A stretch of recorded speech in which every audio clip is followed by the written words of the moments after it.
Now to tonight's special report about Australia's modern wars.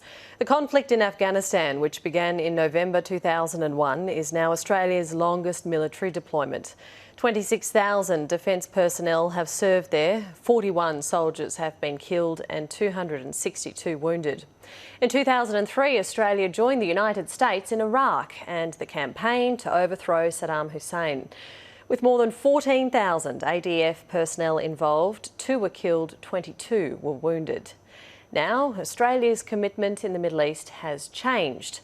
There are 780 soldiers deployed in various locations as part of Operation Okra, the fight against Islamic State. For tonight's story, Defence reporter Andrew Green is in Baghdad. But we begin in the Afghan capital, Kabul, with our chief foreign correspondent, Philip Williams. Here in Afghanistan, a war that began 15 years ago is a long way from being over. The so-called fighting season came early last week, with scores of people killed, hundreds injured in a bomb attack here in Kabul. The Taliban insurgency is growing. Other side of the border in the koala. Roger. In the beginning, it seemed the clearest of missions. It's still too dangerous for the authorities to search the rubble that was the World Trade Center. It started in the smoking ruins of the Twin Towers.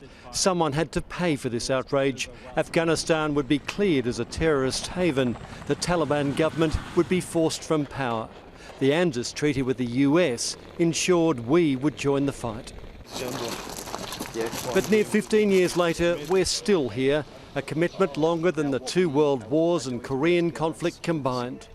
Gone are the deadly battles with the Taliban in Uruzgan province, but there are still around 270 Australians in what's called a train, advise and assist role.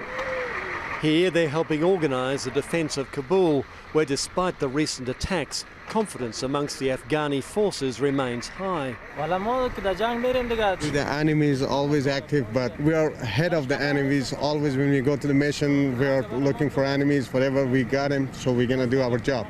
The Australian commanders would argue that these people here are a sign of success, that they're becoming more and more effective because they're better trained. They're about to go out on patrol. But I guess for Australian public's point of view is how much longer are we going to be here supporting these people? I don't think we'll be here forever. I am very pleased with the way the Afghan security forces are progressing in their development. There's always going to be setbacks. That's just life, and no system is perfect. But every day we see improvements here. Over half a generation they've come, Nice to meet you. seen, praised and returned. Thanks for looking after us. 5 prime ministers in all, and who knows how many more to come. A collective and ongoing failure of strategy with no exit plan. We'll stay there for a while longer yet, but it needs to be. Are we talking months, years? I think it's probably years. Decades?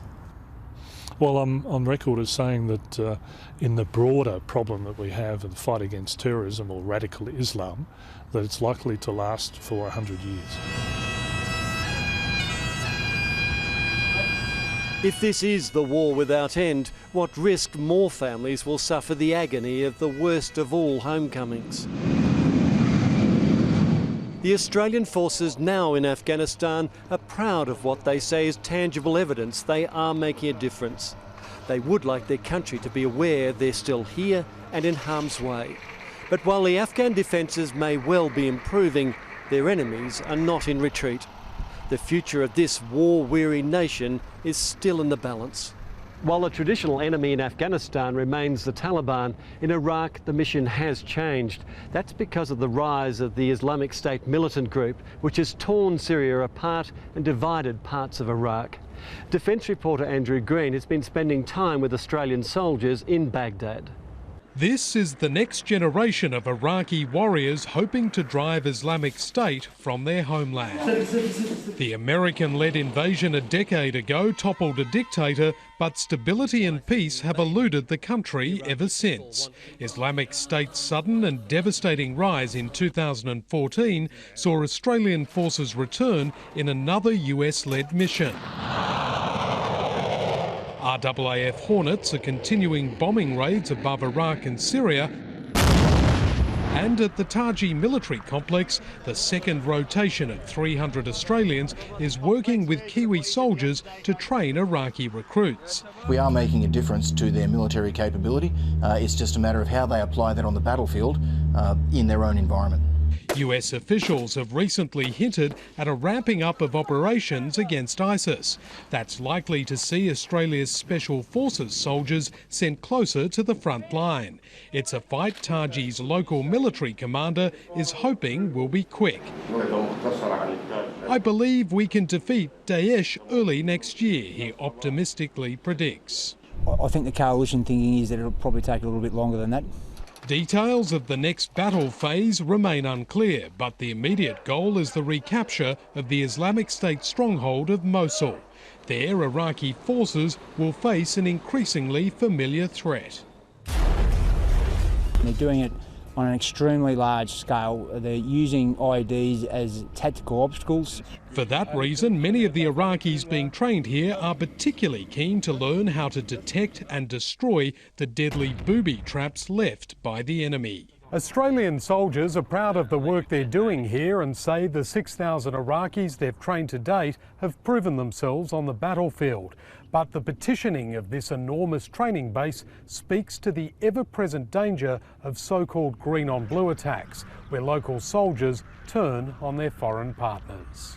Outside Taji, there's growing uncertainty about Iraq's political future.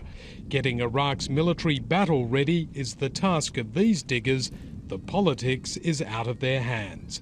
The recent gains against the Islamic State group may have strengthened the resolve of the decision makers in Washington and Canberra, but just like in Afghanistan, no one expected Australian and other allied troops to still be on the ground in these troubled nations as they march through a second decade of conflict.